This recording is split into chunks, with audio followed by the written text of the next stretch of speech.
Кога и колку да се трудиш да ја докажеш твојата замисла. Само една секвенца е доволна за да го демантира тоа кое се обидуваш да го презентираш. Времето и местото знаат некогаш толку многу да не се поклопат, па тоа што се говори да не се одвестува со тоа што се гледа. Затоа денеска вратите на супермаркетите повеќе беа затворени отколку отворени. Полни или празни маркетите ги пумпаат цените. Може би джебовите се празни за нив, ама затоа јазикот им ни е полн со зборови, на кои понекогаш не може да им се најде адекватно место и значење. Цената на телешкото и унешкото месо повторно се искачи за неколку степеници погоре. Цените може да се качуваат и по лифта, ама никако не може да се мерат во единици кои немаат врска со нивното значење. Може би има некој нов систем, штом на пазарите наместо нагоре и надолу се споредуваат со нивната тежина.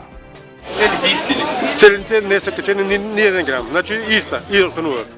Растат особено на пијалоците и тоа со намалена литража. Може би нема никакво специјално објаснување, но барем се наоѓа разбирање врз основа на оригинална, трговско-угостителска математика. Ако земам пивото, пример, 30 динара, аз ќе го продам 50 или 60. Ама не може ако земам 50, ја да го продам 30. Нема никакви шанси. Шанса тешко се создава, бидејќи поентата е дека сепак насекаде најголемото влијание го има незаситеноста. Како на тие што не можат да си ги дозволат, така и на тие што упорно ги диктираат и дуплираат цените. Па сега со превари. Сега е секаде со превари, нема без превари.